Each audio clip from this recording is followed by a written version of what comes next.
আসসালামু আলাইকুম প্রিয় শিক্ষার্থীবৃন্দ, কেমিস্ট্রির আরও একটি ক্লাসে তোমাদের সবাইকে স্বাগতম। আজকে আমরা যে চ্যাপ্টারটা দেখব সেটা হচ্ছে পর্যায় সারণী। তো চলো শুরু করা যাক। তো আমরা এখন পর্যায় সারণী প্রথম টপিকটা দেখব, সেটা হচ্ছে পর্যায় সারণী পটভূমি। তো পর্যায় সারণী পটভূমি টপিকটা হচ্ছে মডারেটলি ইম্পর্টেন্ট, এখান থেকে পেলে কিছু এমসিকিউ পেতে পারো। তো চলো আমরা শুরু করি। একই ধরনের মৌলকে একত্রে সাজানোর চিন্তা থেকেই পর্যায় সারণীর ধারণা বা জন্ম হয়। তো বিজ্ঞানীরা যখন মৌলগুলো নিয়ে কাজ করতো বা যৌগগুলো নিয়ে কাজ করতো, তারা দেখতো যে কিছু মৌলের মধ্যে সেম টাইপের বিহেভিয়ার লক্ষ্য করা যায়, যার কারণে তারা কি করলো, যে এমন একটা টেবিল বানানোর চিন্তা করলো যে টেবিলের মধ্যে একই ধরনের মৌলগুলো একসাথে থাকবে। ওকে, দেন কি 1999 সালে ল্যাবয়েসে oxygen, nitrogen, hydrogen, phosphorus, mercury, zinc, sulphur ইত্যাদি মৌলকে ধাতু অধাতু এই দুই ভাগে ভাগ করেন। তো এটা তোমরা বুঝতেই পারতেছো যে ল্যাবয়েসে বিজ্ঞানী ল্যাবয়েসে 1989 সালে কি করছে, যে oxygen, nitrogen, hydrogen, phosphorus, mercury, zinc, sulphur মানে কিছু গ্যাস, কিছু ধাতু, কিছু অধাতুকে একসাথে করে উনি একটা মানে টেবিল বানাইছিলেন, যেটাকে উনি দুই ভাগে ভাগ করেছিলেন, ধাতু এবং অধাতুকে। আচ্ছা, তারপরে কি বিজ্ঞানী ডোবেরাইনার 1829 সালে তিনটি মৌলের ধর্মের মিল লক্ষ্য করেন এবং ডোবেরাইনার ত্রয়ী সূত্র প্রস্তাব করেন। ডোবেরাইনার ত্রয়ী সূত্র, এখানে ইম্পর্টেন্ট হচ্ছে যে ত্রয়ী সূত্র কে প্রস্তাব করেন, উত্তর হবে বিজ্ঞানী ডোবেরাইনার।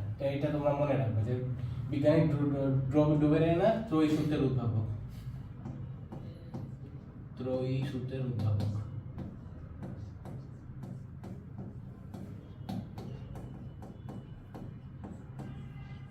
দেন 1864 সালে বিজ্ঞান নিউল্যান্ড হচ্ছে অষ্টক তত্ত্ব বা অষ্টক সূত্র প্রদান করেন। অষ্টক সূত্রে কি বলা হয়? অষ্টক সূত্রে বলা হয় হচ্ছে প্রতি অষ্টম মৌলের ধর্ম একই হয়। অর্থাৎ পর্যায় সারণীতে যদি 8টা মৌল পাশাপাশি সাজানো হয়, দেখা যাবে কি যে প্রথম মৌলের ধর্ম আর অষ্টম মৌলের ধর্ম মিলে যাচ্ছে। তো এটাই হচ্ছে মেইনলি হচ্ছে আমাদের অষ্টক সূত্র। তো এখানে আর কিছু মনে রাখার দরকার নেই, তোমরা খালি মনে রাখবে যে নিউল্যান্ড অষ্টক সূত্র প্রদান করেন। তারপরে হচ্ছে সবচেয়ে ভালো পর্যায় সারণী বিজ্ঞানী মেন্ডেলেভ দিছিলেন, উনি হচ্ছে 63টা মৌল দিয়ে হচ্ছে আমাদের পর্যায় সারণী একটা তৈরি করেছিলেন। তো এগুলো সব এমসিকিউর জন্য ইম্পর্টেন্ট। আমরা এখন মেইন টপিকে যাই, সেটা হচ্ছে পর্যায় সারণীর বৈশিষ্ট্য। পর্যায় সারণী হলো একটি টেবিল যেখানে সারি ও কলাম আছে। আচ্ছা ঠিক আছে, এটা দেখো, এটা হচ্ছে আমাদের সেই পর্যায় সারণী। পর্যায় সারণী কি, এই যে দেখো, এই বরাবর, ওকে সরি, এই যে এগুলো হচ্ছে আমাদের আনুভূমিক সারি পর্যায় সারণীর, এগুলো হচ্ছে আমাদের আনুভূমিক সারি, এবং এগুলো হচ্ছে আমাদের পর্যায় সারণীর কলাম। তো পর্যায় সারণীতে টোটাল 60টা সারি এবং 18টা কলাম আছে। ওকে, আচ্ছা আমরা আগে বেরিয়ে যাই। আচ্ছা, পর্যায় সারণী হলো এমন একটি টেবিল যেখানে সারি এবং কলাম আছে। এটা তো তোমরা বুঝতেই পারতেছো যে পর্যায় সারণী কতগুলো সারি আছে এবং কতগুলো কলাম আছে। আনুভূমিক সারিকে পর্যায় বা পিরিয়ড বলে। এই যে আমাদের আনুভূমিক সারিগুলো আছে, এদেরকে হচ্ছে পর্যায় বলে। আর কি, আর হচ্ছে খাড়া কলামকে গ্রুপ বলে। এই যে আমরা যদি পর্যায় সারণীর লম্ব বরাবর যাই, তখন আমরা যা পাবো সেটাই হচ্ছে আমাদের গ্রুপ।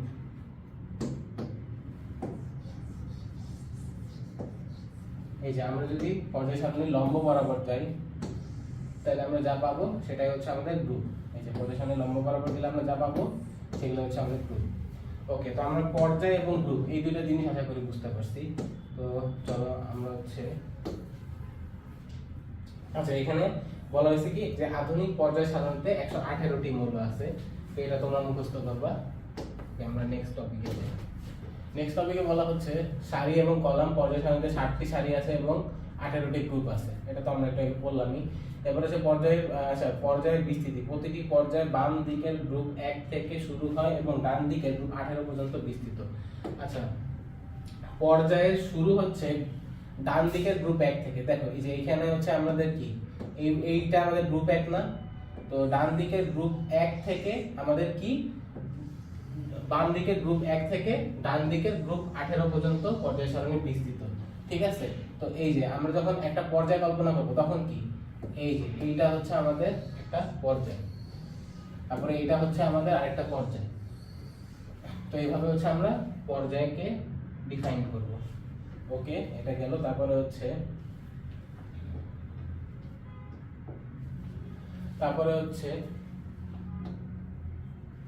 আচ্ছা, পর্যায়ের বিস্তৃতি এটা তো আমরা দেখলাম। তারপরের টপিকটা হচ্ছে ল্যান্থানাইট এবং অ্যাক্টানাইট। আচ্ছা, পর্যায় সারণীর নিচে আলাদাভাবে দেখানো দুটি সারি হলো ল্যান্থানাইট, পারমাণবিক সংখ্যা 57 থেকে 71, মোট 15টি মৌল এবং ষষ্ঠ পর্যায়ের অংশ।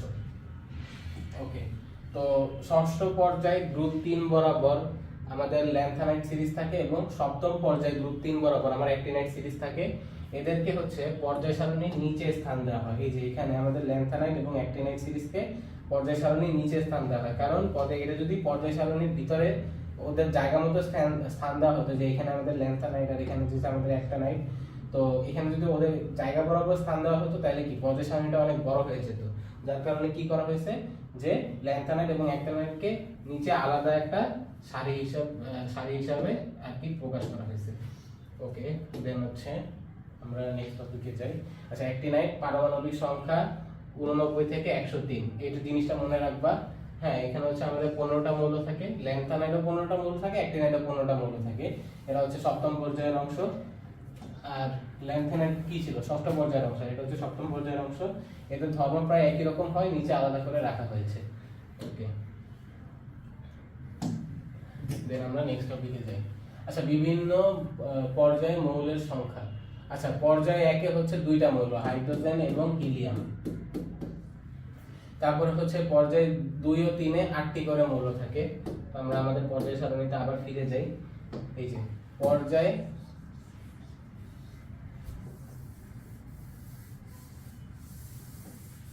এই যে এখান থেকে আমরা কি দেখতে পাচ্ছি যে পর্যায় 2 এবং 3 এ টোটাল কি 8টি করে মৌল থাকে।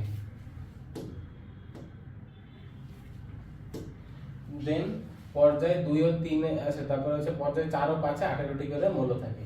তো এইভাবে হচ্ছে আমরা পর্যায় সারণীতে কয়টি মৌল থাকে, কয়টি যৌগ থাকে এটা আমরা বুঝতে পারি।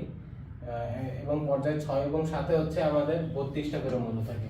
তো পর্যায় 6 এবং 7 এ হচ্ছে আমাদের কি 32টা করে মৌল থাকে। এগুলো এমসিকিউর জন্য ইম্পর্টেন্ট। আচ্ছা, ধর্মের ভিত্তিতে গুরুত্বপূর্ণ বৈশিষ্ট্য। একই পর্যায়ে বাম থেকে ডানে গেলে মৌলের ধর্ম ধীরে ধীরে পরিবর্তিত হয়। একই গ্রুপের মৌলগুলোর ভৌত এবং রাসায়নিক ধর্ম প্রায় একই রকম হয়। আচ্ছা, জিনিসটার মানে হচ্ছে আমরা যদি আমাদের পর্যায় সারণীতে তো এই যে এরকম খাড়া খাড়া গ্রুপ থাকে, আর হচ্ছে কি এরকম পর্যায় থাকে, তাই না? তো এখানে বলা হয়েছে যে আমরা যদি একটা পর্যায়ের বাম থেকে ডানের দিকে যাই, আমরা যদি পর্যায়ের বাম থেকে ডানে যাই, তখন আমরা দেখবো কি যে মৌলের ধর্মগুলো চেঞ্জ হচ্ছে। বাট আমরা যদি পর্যায়ের উপর থেকে গ্রুপের উপর থেকে নিচে যাই, তখন আমরা দেখবো কি যে না, ধর্মগুলো মোটামুটি সেম আছে। তো ধর্মের ভিত্তিতে আসলে গ্রুপগুলোকে ভাগ করা হয়। সেম টাইপের জিনিস, যে সেম টাইপের মৌলগুলোকে একই গ্রুপে রাখা হয়। এটা আমরা সামনে গেলে আরো ভালো করে বুঝবো। আচ্ছা, ইলেকট্রন বিন্যাস থেকে পর্যায় সারণীর অবস্থান নির্ণয়, এই টপিকটা খুবই ইম্পর্টেন্ট। তোমাদেরকে একটা মৌল দিয়ে বলবে যে এখানে এটা হচ্ছে পর্যায় সারণী কোন গ্রুপে অবস্থিত বা কোন পর্যায়ে অবস্থিত। তো চলো আমরা পর্যায় এবং গ্রুপ দুইটা বের করে এখন শিখে নিব। আচ্ছা, পর্যায় সারণীর গ্রুপ বের করার নিয়ম খুবই সোজা। আমরা একটা উদাহরণ থেকে দেখে নিই। যেমন ধরো অক্সিজেনের পারমাণবিক সংখ্যা কত? অক্সিজেনের পারমাণবিক সংখ্যা 8। তাহলে আমরা অক্সিজেনের ইলেকট্রন বিন্যাস করি, আমরা কি পাবো? 1s2 2s2 2p4। ওকে, তো পর্যায় নাম্বার কি হবে? পর্যায় নাম্বার হচ্ছে যে শেল নাম্বারই হবে হচ্ছে আমাদের পর্যায়ের নাম্বার। দেখো, এই যে অক্সিজেনের শেষ ইলেকট্রনটা আছে, এটা কোন শেলে প্রবেশ করে? এই যে 2 নম্বর শেলে, মানে 2 নম্বর শেলে প্রবেশ করে না। তার মানে কি এর পর্যায় হবে 2।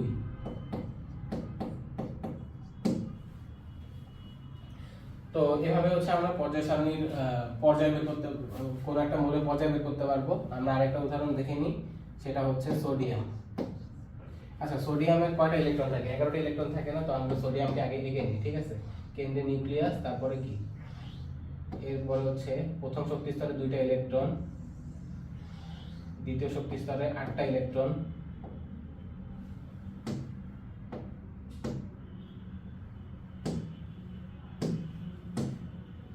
দ্বিতীয় শক্তি স্তরে 8টা ইলেকট্রন,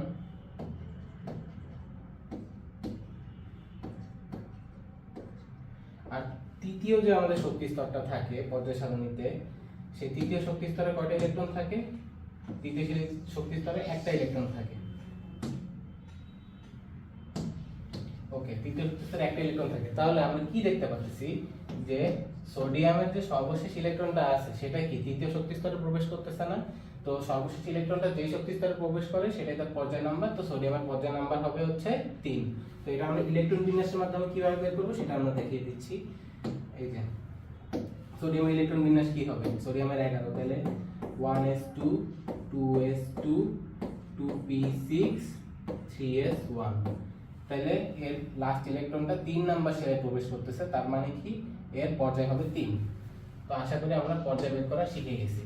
তারপরে হচ্ছে গ্রুপ বের করার নিয়ম। আচ্ছা, গ্রুপ বের করার নিয়মের মধ্যে 3টা টাইপ আছে। একটা হচ্ছে শুধুমাত্র s অরবিটালে প্রবেশ করলে, তারপরে হচ্ছে s এবং p উভয় থাকলে, আর একটা হচ্ছে s এবং d থাকলে। তো আমরা এখন ফার্স্ট এটা দেখে নিই, সেটা হচ্ছে যে শুধুমাত্র s অরবিটালে প্রবেশ করলে।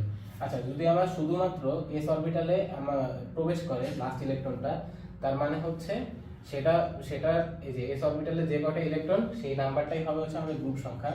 তো আমরা একটা উদাহরণ দেখে নিই। যেমন হচ্ছে হাইড্রোজেনের পারমাণবিক সংখ্যা কত? 1। তাহলে আমরা হাইড্রোজেনের ইলেকট্রন বিন্যাস করি 1s2 1s2 না 1s1।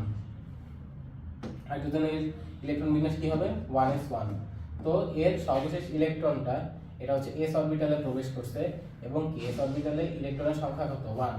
তার মানে হাইড্রোজেনের গ্রুপ সংখ্যা কত? 1। এই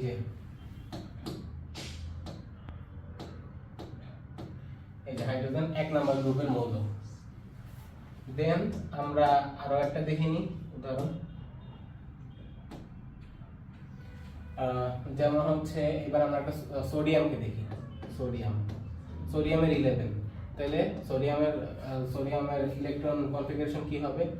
1s2 2s2 2p6 3s1। তাহলে দেখো এর সর্বশেষ শক্তি স্তর, এর সর্বশেষ ইলেকট্রনটা কি s অরবিটালে প্রবেশ করে।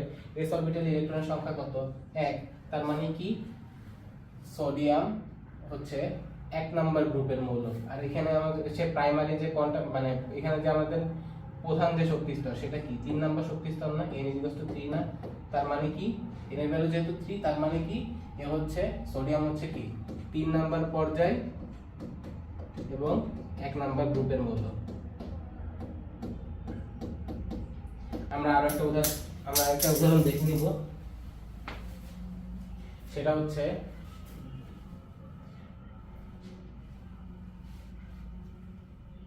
বেরিলিয়াম।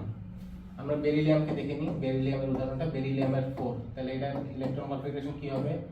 1s2 2s2। তো এখানে আমাদের এটার শেষ ইলেকট্রনটা কি s অরবিটালে প্রবেশ করছে, এবং কয়টা ইলেকট্রন প্রবেশ করছে? 2টা ইলেকট্রন হচ্ছে s অরবিটালে আছে। তার মানে কি এ হচ্ছে সেকেন্ড গ্রুপের মৌল। এর গ্রুপ নাম্বার হচ্ছে 2। এবং এখানে আমাদের প্রধান যে শক্তি স্তরের নাম্বার আছে সেটা কি n=2 না? তার মানে কি এর হচ্ছে দ্বিতীয় পর্যায়ে অবস্থিত। তো আমরা হচ্ছে শুধুমাত্র s অরবিটালে যখন ইলেকট্রন প্রবেশ করে তখন কিভাবে হচ্ছে আমাদের গ্রুপ বের করে সেটা দেখে নিলাম। এখন হচ্ছে আমরা কি দেখব? যদি s এবং p উভয় অরবিটালে ইলেকট্রন প্রবেশ করে সেটার ক্ষেত্রে দেখব। তো এর উদাহরণ হিসেবে আমরা নেই। এর উদাহরণ হিসেবে আমরা নিতে পারি ক্লোরিনকে। ক্লোরিনের পারমাণবিক সংখ্যা 17। তাহলে আমরা ক্লোরিনের ইলেকট্রন বিন্যাসটা প্রথমে করে নিই।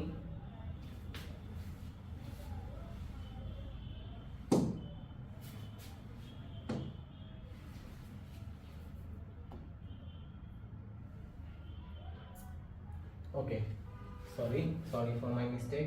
এখন হচ্ছে আচ্ছা, আমরা ফার্স্টে ক্লোরিনের ইলেকট্রন বিন্যাসটা করে নিই। আচ্ছা, আমরা ক্লোরিনের ইলেকট্রন বিন্যাসটা করে নিই। ক্লোরিনের হচ্ছে 17। তাহলে এটার ইলেকট্রন বিন্যাস কি হবে? 1s2 2s2 2p6 3s2 3p কত? এখানে আমাদের টোটাল আছে 10, এখানে 12, তার মানে হতে পারে 3p5। তাহলে দেখো এটা এটা দেখো 3 নাম্বার পর্যায়ে কি s এবং p উভয় অরবিটালে আছে তাই না, এবং s এবং p তে টোটাল কয়টা ইলেকট্রন প্রবেশ করছে, s প্লাস p, মানে s এবং p তে টোটাল ইলেকট্রন প্রবেশ করছে হচ্ছে 60টা। তো এই ক্ষেত্রে আমরা কি করব, যখন s আর p উভয় অরবিটালে ইলেকট্রন প্রবেশ করবে তখন আমরা কি করব, এর সাথে 10 যোগ করলে আমরা গ্রুপ নাম্বার পেয়ে যাব। আমরা 10 যোগ করলাম, তার মানে কি আছে 17, তার মানে কি ক্লোরিন গ্রুপ 17 এর মৌল। আমরা আরেকটা উদাহরণ দেখিনি, সেটা হচ্ছে সিলিকন।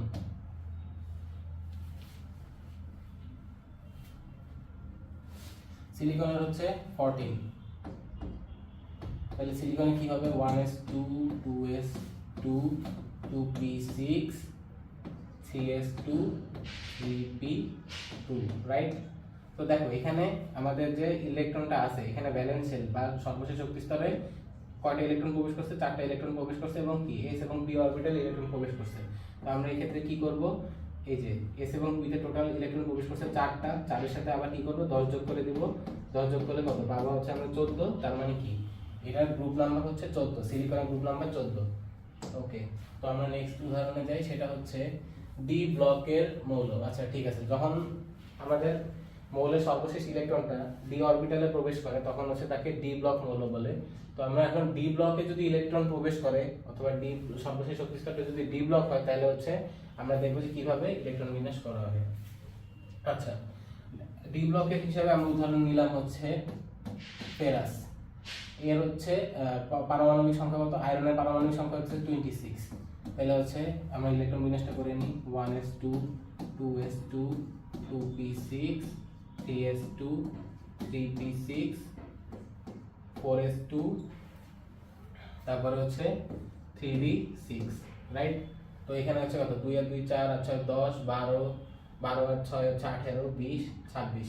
তো এখানে হচ্ছে আমাদের কত টোটাল, এই যে এখানে হচ্ছে আমরা কিভাবে হিসাব করব, s এবং d অরবিটালের ইলেকট্রন সংখ্যা যোগ করে দিলেই হচ্ছে আমরা কি এর গ্রুপ নাম্বার পেয়ে যাব। তাহলে s অরবিটালে ইলেকট্রন আছে 2টা এবং d অরবিটালে ইলেকট্রন আছে 6টা, তার মানে এখানে এখানে টোটাল ইলেকট্রন আছে কত 8টা। তার মানে এই ফেরাস হচ্ছে গ্রুপ 8 এর মৌল। দেন হচ্ছে আমরা আরেকটা উদাহরণ দেখে নিই, সেটা হচ্ছে স্ক্যান্ডিনাম।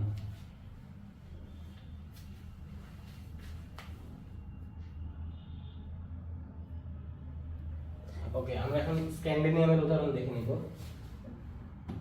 স্ক্যান্ডিনিয়ামের হচ্ছে 21। তাহলে এটার ইলেকট্রন বিন্যাস কি হবে 1s2 2s2 2p6 3s2 3p6 4s2 3d1।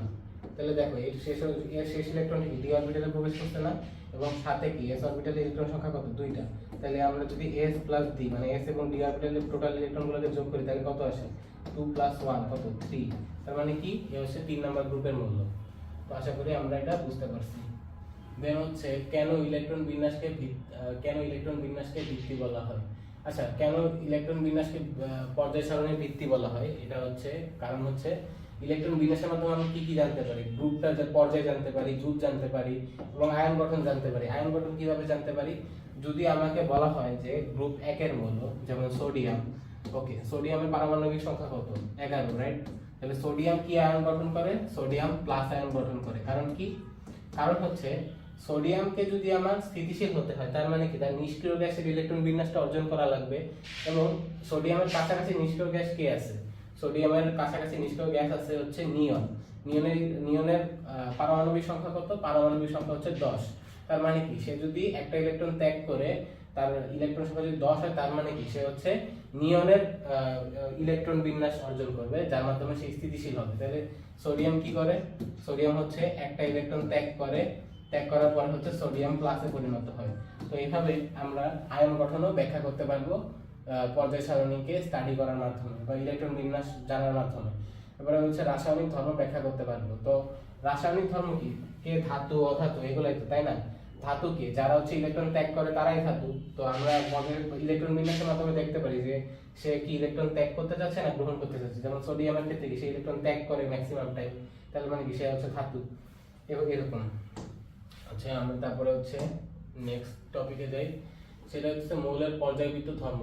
পর্যায় সারণীতে মৌলগুলো কিছু ধর্ম নির্দিষ্ট নিয়মে পরিবর্তিত হয়, এসব ধর্মকে পর্যায়বৃত্ত ধর্ম বলে। আচ্ছা তুমি যদি পর্যায়ে বাম থেকে ডানে যাও বা গ্রুপের উপর থেকে নিচে যাও, তাহলে দেখবা যে কিছু কিছু ধর্ম আছে, এই ধর্মগুলো হচ্ছে পরিবর্তন হচ্ছে মৌলগুলোর মধ্যে। তো তো এই পরিবর্তনগুলাই হচ্ছে কি আমাদের পর্যায়বৃত্ত ধর্ম। ঠিক আছে, তো কোন কোন ধর্ম পরিবর্তন হয় যদি আমরা পর্যায়ে বাম থেকে ডানে যাই বা গ্রুপের উপর থেকে নিচে যাই? সেটা হচ্ছে ধাতব ধর্ম, অধাতব ধর্ম, পরমাণুর আকার, আয়নীকরণ শক্তি, তড়িৎ ঋণাত্মকতা, ইলেকট্রন আসক্তি ইত্যাদি। আমরা এখন হচ্ছে এই সবগুলোর উদাহরণ দেখব। ওকে, তো প্রথমটা হচ্ছে ধাতব ধর্ম। ধাতব ধর্ম কি? যে মৌল ইলেকট্রন ত্যাগ করে ধনাত্মক আয়নে পরিণত হয় সেটাই ধাতু। তো আগে ধারণা করা হতো ধাতু কোন জিনিসগুলো, যেগুলো হচ্ছে চকচক করে, যেগুলোকে হচ্ছে সহজে ডিফর্ম করা যায়, অর্থাৎ একটা আকার থেকে আরেকটা আকারে পরিবর্তন করা যায়, তারাই হচ্ছে ধাতু। বাট পরে বিজ্ঞানীরা যখন গবেষণা করলো, তারা দেখলো যে ধাতু হচ্ছে তারাই যারা হচ্ছে ইলেকট্রন ত্যাগ করে। তো যেমন ধরো হচ্ছে আমাদের লিথিয়াম একটা ধাতু। লিথিয়াম কি করে? লিথিয়াম হচ্ছে কি একটা ইলেকট্রন ত্যাগ করে লিথিয়াম প্লাস আয়নে পরিণত হয়, তাহলে লিথিয়াম একটা ধাতু। তারপরে সোডিয়াম একটা ধাতু। সোডিয়াম হচ্ছে কি একটা ইলেকট্রন ত্যাগ করে হচ্ছে সোডিয়াম প্লাসে পরিণত হয়, তাহলে সোডিয়াম একটা ধাতু। তো ধাতু মেইনলি কারা? যারা হচ্ছে যেই সকল মৌল হচ্ছে ইলেকট্রন ত্যাগ করে ধনাত্মক আয়নে পরিণত হয়, তারাই হচ্ছে আমাদের ধাতু। এরা মেইনলি হচ্ছে পর্যায়ের বামে অবস্থান করে। যেমন হচ্ছে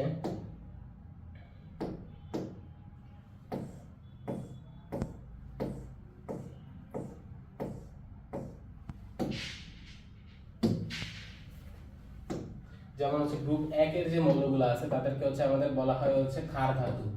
তারপর গ্রুপ 2 এর যে মৌলগুলো আছে তাদেরকে বলা হয় হচ্ছে মৃৎ ক্ষার ধাতু। তো এই গ্রুপ 1 এবং 2 এর যে মৌলগুলো, এদের যথাক্রমে কি একটা এবং দুইটা ইলেকট্রন ত্যাগ করার মাধ্যমে তারা হচ্ছে পজিটিভ আয়নে পরিণত হয়। তো এই গ্রুপ 1 এবং 2 এর যত মৌল আছে সবাই হচ্ছে ধাতু, এক্সেপ্ট হচ্ছে হাইড্রোজেন।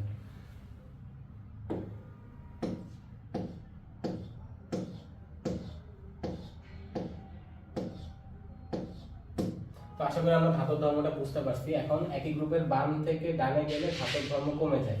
আচ্ছা, বাম থেকে ডানে গেলে কেন ধাতব ধর্ম কমে যায়? কারণ আমরা যখন একটা একটা পর্যায়ের বাম থেকে ডানে যাব, তখন হচ্ছে কি আমাদের কন্টিনিউয়াসলি যে আমাদের ব্যালেন্স শেল আছে, ব্যালেন্স শেলে হচ্ছে ইলেকট্রনের সংখ্যা বৃদ্ধি পেতে থাকে। তো ইলেকট্রনের সংখ্যা বৃদ্ধি পাওয়ার ফলে কি হয়, যে ওর ইলেকট্রন ত্যাগ করার প্রবণতা কমে যায় এবং গ্রহণ করার প্রবণতা বেড়ে যায়। যেমন হচ্ছে আমরা একটা, দুইটা, তিনটা এই পর্যন্ত ইলেকট্রন ত্যাগ করা সহজ। যেমন অ্যালুমিনিয়ামের কত? অ্যালুমিনিয়ামের হচ্ছে 13, তাই না? তাহলে অ্যালুমিনিয়ামের আমরা যদি ইলেকট্রন বিন্যাস করি তাহলে কি আসে? 1s2, 2s2, 2p6, হ্যাঁ, এরপর হচ্ছে কি 3s2, 3p1, রাইট? তো দেখো অ্যালুমিনিয়াম যদি এই তিনটা ইলেকট্রন ত্যাগ করে তাহলে কি সে নিয়নের ইলেকট্রন বিন্যাস অর্জন করতে পারবে না? নিয়নের হচ্ছে 10। তো অ্যালুমিনিয়াম দুই ভাবে স্টেবিলিটি অর্জন করতে পারে। একটা হচ্ছে এই আরো হচ্ছে 5টা ইলেকট্রন যোগ করে সে আর্গনের ইলেকট্রন বিন্যাস অর্জন করতে পারে, অথবা কি 3টা ইলেকট্রন স্যাক্রিফাইস করে নিয়নের ইলেকট্রন বিন্যাস অর্জন করতে পারে। তাহলে একটা মৌলের ক্ষেত্রে কোনটা সোজা? 3টা ইলেকট্রন ত্যাগ করা সোজা নাকি 5টা ইলেকট্রন গ্রহণ করা সোজা? অফকোর্স 3টা ইলেকট্রন ত্যাগ করা সোজা। তাই 5টা ইলেকট্রন গ্রহণ করতে হিউজ পরিমাণ এনার্জি রিলিজ করা লাগবে, যেটা হচ্ছে কি নরমাল ল্যাবে বা নরমাল ভাবে সম্ভব না। যার কারণে কি হয়, অ্যালুমিনিয়াম 3টা ইলেকট্রন ত্যাগ করে হচ্ছে অ্যালুমিনিয়াম 3+ আয়নে কনভার্ট হয়ে যায়। Aluminium -3 electron, aluminium 3+। কিন্তু যত হচ্ছে এখন এ হচ্ছে পদের সামনে বাম দিকে থাকে, আর যত আমরা ডান দিকে যাব, যেমন হচ্ছে আমরা যত ডান দিকে যাব, যেমন ডান দিকের একটা মৌলের উদাহরণ দিই, যেমন ক্লোরিন। ঠিক আছে, ক্লোরিনের পারমাণবিক সংখ্যা হচ্ছে 17, তাই না? তাহলে ক্লোরিন একটা ইলেকট্রন গ্রহণ করার মাধ্যমে হচ্ছে কি সে আর্গনের ইলেকট্রন বিন্যাস অর্জন করতে পারে। ক্লোরিন একটা ইলেকট্রন গ্রহণ করে আর্গনের ইলেকট্রন বিন্যাস অর্জন করতে পারে। তার মানে কি সে ইজিলি কি একটা ইলেকট্রন গ্রহণ করে আর্গনের ইলেকট্রন বিন্যাস অর্জন করবে? সে তো এই 7টা মানে এই যে 7টা ইলেকট্রন, এই 7টা ইলেকট্রন ত্যাগ করে নিয়নের ইলেকট্রন বিন্যাস অর্জন করতে যাবে না, রাইট? তার মানে কি ক্লোরিন তো হচ্ছে অধাতু। তার মানে কি পর্যায়ে যত বাম থেকে ডানে যায় তত হচ্ছে কি আমাদের এই ব্যালেন্স শেলে ইলেকট্রনের সংখ্যা বাড়তে থাকে, যার কারণে কি হয় যে ধাতব ধর্ম কমতে থাকে। কারণ হচ্ছে কি আমাদের ইলেকট্রন ত্যাগ করার প্রবণতা কমতে থাকে পর্যায় হিসাবে বাম থেকে ডানে গেলে। তারপরে হচ্ছে অধাতব ধর্ম। অধাতব ধর্ম হচ্ছে নন মেটালিক প্রপার্টি। এর সংখ্যা কি, যে সকল যে মৌল ইলেকট্রন গ্রহণ করে ঋণাত্মক আয়নে পরিণত হয় তারাই হচ্ছে অধাতু। তো অধাতু হচ্ছে ধাতুর যে উল্টা বৈশিষ্ট্য সেগুলাই আগে ধরে নেওয়া হতো, যেমন হচ্ছে এরা হচ্ছে চকচক করে না, এরা হচ্ছে সহজে ডিফর্ম হয় না। বাট কি হলো, বিজ্ঞানীরা পরে আবিষ্কার করলো যে এই মৌলগুলো ইলেকট্রন গ্রহণ করে ঋণাত্মক আয়নে পরিণত হতে, যারা হচ্ছে সহজেই ইলেকট্রন গ্রহণ করে ঋণাত্মক আয়নে পরিণত হয় তারাই হচ্ছে আমাদের মেইনলি অধাতু। তো পর্যায়ের বাম থেকে ডানা গেলে অধাতব ধর্ম বাড়ে। কেন বাড়ে? কারণ পর্যায়ের বাম থেকে আমরা যত ডানে যাই আমাদের যে ভ্যালেন্স শেল বা কি সর্বশেষ শক্তি স্তরে ইলেকট্রনের সংখ্যা বাড়তে থাকে। তো আমরা কি জানি যে 8টা সর্বশেষ শক্তি স্তরে 8টা ইলেকট্রন থাকলে তারা স্টেবল হয়। তো যদি আমাদের সর্বশেষ শক্তি স্তরে 5টা 6টা কিংবা 7টা ইলেকট্রন থাকে, তারা কি করবে? তারা হচ্ছে 1টা 2টা বা 3টা ইলেকট্রন গ্রহণ করে চেষ্টা করবে কি সহজেই আমার হচ্ছে নিষ্ক্রিয় গ্যাসের ইলেকট্রন বিন্যাস অর্জন করার। যার কারণে কি হয়, পর্যায়ের বাম থেকে ডানে গেলে হচ্ছে আমাদের অধাতব ধর্ম বাড়ে এবং ধাতব ধর্ম করে। কারণ হচ্ছে বাম থেকে ডানে গেলে আমাদের ইলেকট্রন ত্যাগ করার প্রবণতা কমে যায়। তারপর হচ্ছে পরমাণুর আকার অথবা পরমাণুর পারমাণবিক ব্যাসার্ধ। পর্যায় পরিবর্তন একই পর্যায়ে বাম থেকে ডানে গেলে। আচ্ছা, আমরা এখন পরমাণুর আকার কিভাবে পর্যায়ে বাম থেকে ডানে গেলে পরিবর্তিত হয় সেটা দেখব। বুঝছো? তো আমরা শুরু করি হচ্ছে লিথিয়াম দিয়ে। লিথিয়ামের পারমাণবিক সংখ্যা 3। তার মানে কি, কেন্দ্রে হচ্ছে থাকে নিউক্লিয়াসের তারপরে বাইরের শেলে কি 2টা ইলেকট্রন থাকবে, কারণ এই শেল 2টা ইলেকট্রনই সর্বোচ্চ নিতে পারে। তারপরে কি, তারপর হচ্ছে থাকবে 1টা ইলেকট্রন, রাইট? তো এইখানে যে আমাদের এই যে আমাদের ইলেকট্রনগুলো আছে, ইলেকট্রনগুলোকে কে আকর্ষণ করতেছে? যে কেন্দ্রে নিউক্লিয়াস আকর্ষণ করতেছে না? তো যত হচ্ছে আমাদের ভ্যালেন্স শেলে ইলেকট্রন বাড়বে ততই কি আমার এই আকর্ষণের পরিমাণটা বাড়বে না? যতই আমার এখানে ইলেকট্রন বাড়বে ততই কি আকর্ষণ বাড়বে, যার কারণে কি হবে, এর আকারটা ছোট হয়ে যাবে।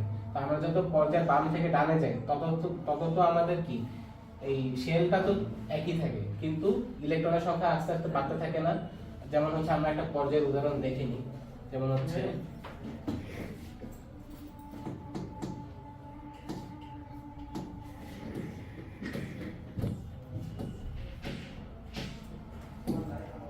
আমরা এই ক্ষেত্রে দেখে নিই, যেমন লিথিয়ামের 3, তাই না? লিথিয়ামের 3 মানে কি, এই যে এর হচ্ছে কেন্দ্রে নিউক্লিয়াস, তারপর হচ্ছে 2টা ইলেকট্রন এবং কি সর্বশেষ শক্তি স্তরে 1টা ইলেকট্রন। বেরিলিয়ামের 4, তার মানে কি এখানে ব্যালেন্স শেলে আরো একটা ইলেকট্রন বাড়ছে, তো আরেকটা ইলেকট্রন আমরা দিয়ে দিই। তারপরে হচ্ছে একই গ্রুপে একই পর্যায়ের বোরনের হচ্ছে কি 5, তার মানে কি বোরনের সর্বশেষ শক্তি স্তরে আরো একটা ইলেকট্রন বাড়বে। এভাবে কি কার্বনের আরো একটা বাড়বে, তারপরে হচ্ছে নাইট্রোজেনের আরো একটা বাড়বে, অক্সিজেনের আরো একটা বাড়বে। যার কারণে কি হচ্ছে, এই যে ব্যালেন্স শেলে আমাদের যে ইলেকট্রনগুলো আছে এগুলো কি সব নেগেটিভলি চার্জ, এগুলোর সাথে এই পজিটিভের আকর্ষণ অনেক বেড়ে যাচ্ছে, এই কেন্দ্রের সাথে পজিটিভ আকর্ষণ বেড়ে যাচ্ছে। যার কারণে কি পরমাণুটা সংকুচিত হয়ে আসতেছে না? তো পরমাণুটা যদি সংকুচিত হয়ে আসে তাহলে কি তার আকার ছোট হয়ে যাবে না? তার মানে কি আমরা যত পর্যায়ের বাম থেকে ডানের দিকে যাচ্ছি তত হচ্ছে আমাদের কি সর্বশেষ শক্তি স্তরে ইলেকট্রনের সংখ্যা বাড়তেছে এবং কি পরমাণুর আকারটা ছোট হচ্ছে। তো এখানে আমাদের পরমাণুর আকারের ক্রমটা এইভাবে যাচ্ছে।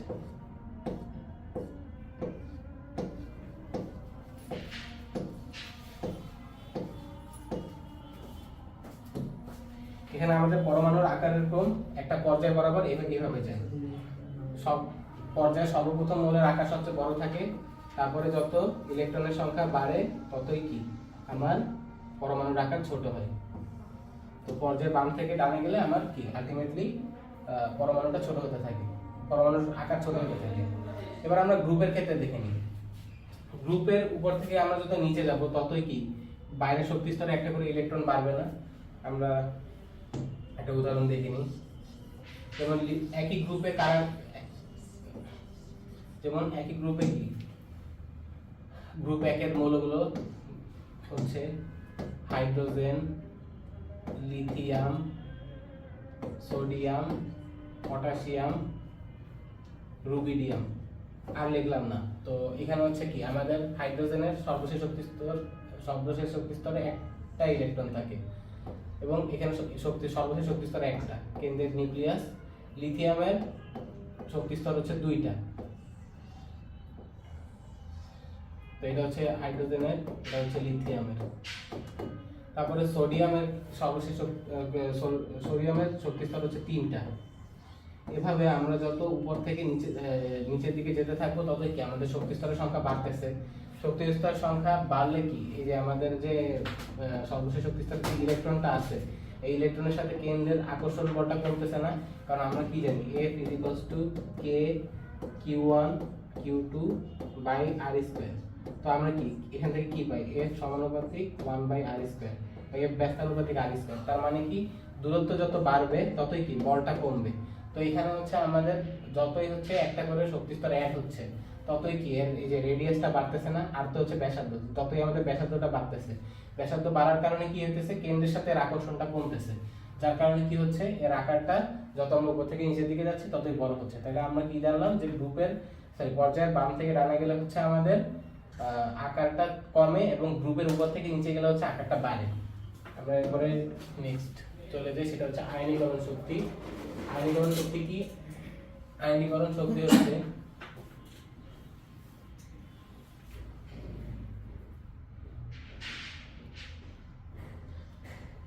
আয়নীকরণ শক্তি হচ্ছে 1 মোল গ্যাসীয় পরমাণু থেকে 1 মোল ইলেকট্রন অপসারণ করে 1 মোল ধনাত্মক আয়নে পরিণত করতে যে শক্তি লাগে তাকে আয়নীকরণ শক্তি বলে। সোজা বাংলা হচ্ছে আয়নীকরণ শক্তি হচ্ছে সেই শক্তিটা যা হচ্ছে একটা পরমাণুর ব্যালেন্স সেল বা সর্বশেষ শক্তি স্তর থেকে, এখানে হচ্ছে আমাদের নিউক্লিয়াস, এটা ধরো সর্বশেষ শক্তি স্তর।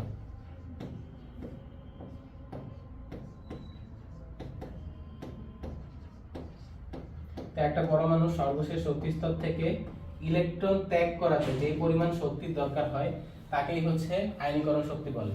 ইলেকট্রনগুলো একটা নির্দিষ্ট শক্তিতে আবদ্ধ থাকে একটা পরমাণুর ভিতরে। তো ইলেকট্রনকে যদি আমার একটা শক্তি স্তর থেকে আরেকটা শক্তি স্তরে নিতে হয়, তার মানে কি আমাদের এখানে শক্তি প্রয়োগ করা লাগবে না।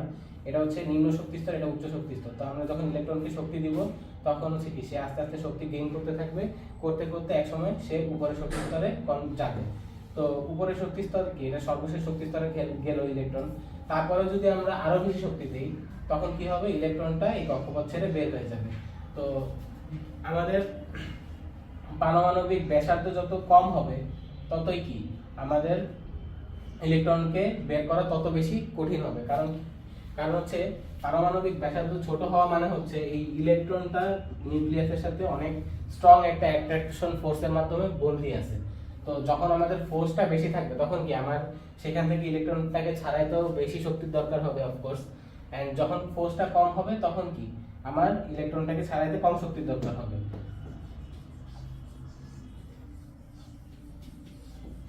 তো আমরা যদি একটা পর্যায়ে বাম থেকে ডানে যাই তখন আমাদের কি হয়, বাম থেকে যখন আমরা ডানের দিকে যাই তখন হচ্ছে কি ততই পরমাণুর আকার তত বেশি ছোট হতে থাকে। আকার ছোট হওয়া মানে কি, ওই কেন্দ্রের সাথে নিউক্লিয়াসের সাথে ভ্যালেন্স শেলের যে ইলেকট্রন আছে তার আকর্ষণ শক্তি আরো বাড়তে থাকে, যার ফলে কি হয় যে ইলেকট্রনটাকে বের করতে আরো বেশি শক্তির প্রয়োজন হয়।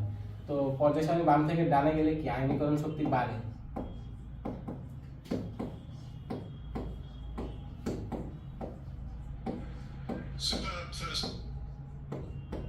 এবং গ্রুপের উপর থেকে নিচে গেলে কি হয়, গ্রুপের উপর থেকে আমরা যত নিচের দিকে যাচ্ছি ততই হচ্ছে ব্যালেন্স সেলে নতুন করে একটা করে শক্তি স্তর যুক্ত হচ্ছে।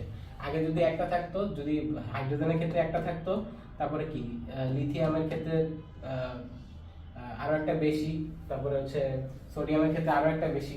তো আমাদের যত উপর থেকে নিচের দিকে যাচ্ছি ততই আমরা কি দেখতেছি যে আকারটা বৃদ্ধি পাচ্ছে। আকারটা বৃদ্ধি পাওয়া মানে কি, এই লাস্ট সেলের সাথে আমার কেন্দ্রের যে আকর্ষণ বল সেটা কমতেছে। তো বল কমলে কি হবে, আমি কম শক্তি দিয়ে ইলেকট্রনগুলোকে বের করে আনতে পারবো যদি আমার নিউক্লিয়াসটা এখানে থাকে এবং ইলেকট্রনটা যদি এখানে থাকে। তার মানে কি আমি খুব কম শক্তি দিয়ে কি এই ইলেকট্রনটা বের করে আনতে পারবো না, কারণ নিউক্লিয়াসের সাথে এর আকর্ষণ বল কম। আর যদি নিউক্লিয়াসটা আর সর্বশেষ শক্তি স্তরটা অনেক কাছাকাছি থাকে তাহলে কি আমার অনেক বেশি শক্তি লাগবে না।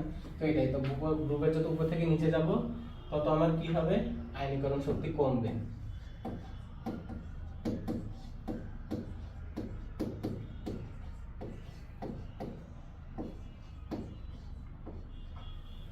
ওকে, আমরা আয়নীকরণ শক্তি দেখে নিলাম। তারপরে হচ্ছে আমরা দেখব হচ্ছে ইলেকট্রন আসক্তি। ইলেকট্রন আসক্তি কি, গ্যাসীয় অবস্থায় এক মোল পরমাণুতে 1 মোল ইলেকট্রন প্রবেশ করে যে শক্তি নির্গত হয় তাকে হচ্ছে ইলেকট্রন আসক্তি বলে। আচ্ছা ঠিক আছে, আমাদের আয়নীকরণ শক্তির ক্ষেত্রে কি করা লাগতেছিল, যে শক্তি দিতে হচ্ছিল যার কারণে ইলেকট্রনটা বের হয়ে আসতেছিল।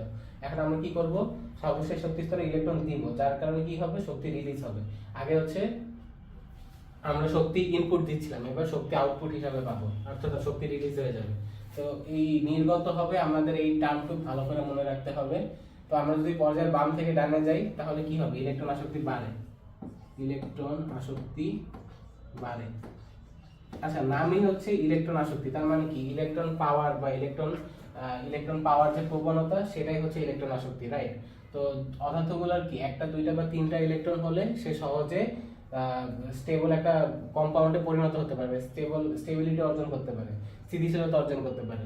তো যত হচ্ছে আমরা পর্যায়ের বাম থেকে ডানে যাব ততই হচ্ছে কি আমাদের লাস্ট সেলে হচ্ছে ইলেকট্রনের সংখ্যা বাড়তেছে, যার কারণে কি হচ্ছে যে আমার ইলেকট্রন পাওয়ার প্রবণতাও বাড়তেছে, যাতে সে খুব সহজে নিষ্ক্রিয় ধাতুতে বা নিষ্ক্রিয় ধাতুর ইলেকট্রন বিন্যাসটা অর্জন করতে পারে। পর্যায়ের বাম থেকে ডানে গেলে ইলেকট্রন আসক্তি বাড়ে, অর্থাৎ ইলেকট্রন পাওয়ার প্রবণতাটা বাড়ে। যেমন হচ্ছে ক্লোরিনের কি একটা ইলেকট্রন হলে কি সে হচ্ছে ক্লোরিন 18 এ পরিণত হয়ে যায়, সে হচ্ছে স্টেবিলিটি অর্জন করতে পারে। তো ক্লোরিনের ইলেকট্রন আসক্তি কি অফকোর্স অন্য ধাতুগুলোর থেকে বেশি। এবার গ্রুপের পরিবর্তন, আমরা যত গ্রুপের উপর থেকে নিচের দিকে যাব তত হচ্ছে কি ইলেকট্রন পাওয়ার প্রবণতাটা কমে, তাহলে গ্রুপের উপর থেকে নিচের দিকে গেলে ইলেকট্রন আসক্তি কমে।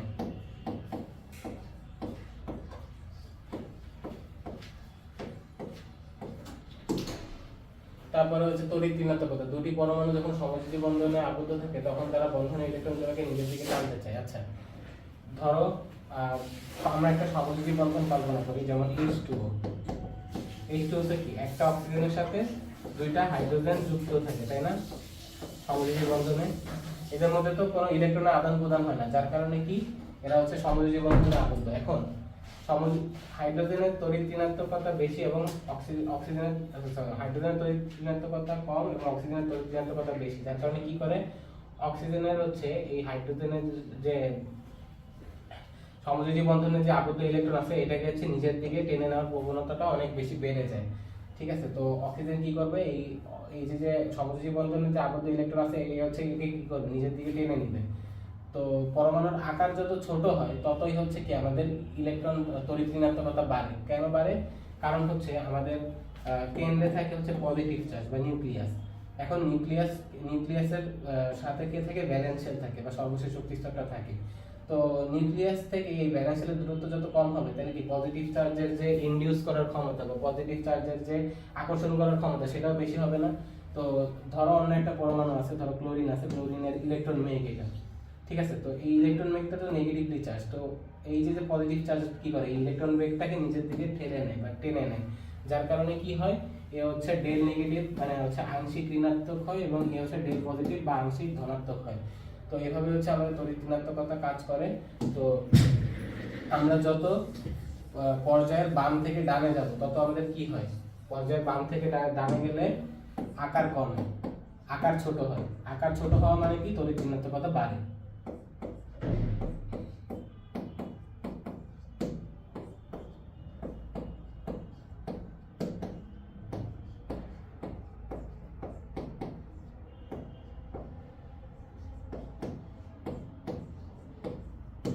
আর গ্রুপের যত উপর থেকে নিচে যাব তত আমাদের কি হয়, একটা গ্রুপের যত আমরা উপর থেকে নিচের দিকে যাব ততই কি আমাদের আকার বাড়ে। আকার বাড়লে কি হয়, আকার বাড়লে আমাদের আকার বাড়ে এবং কি তড়িৎ ঋণাত্মকতা কমে। তড়িৎ ঋণাত্মকতা কমে। ওকে, আশা করি আমরা বুঝতে পারছি। দেন হচ্ছে আজকে এর মতো এতটুকুই। আমরা পর্যায় সারণী দেখলাম, পর্যায়বৃত্ত ধর্মগুলো দেখলাম, পর্যায় সারণী পটভূমি দেখলাম এবং এই যে পর্যায়বৃত্ত ধর্মগুলো মানে আমরা বাম থেকে পর্যায় সারণী বাম থেকে ডানে গেলে কি হতেছে, উপর থেকে নিচের দিকে গেলে কি হতেছে, এই বিষয়গুলো দেখলাম।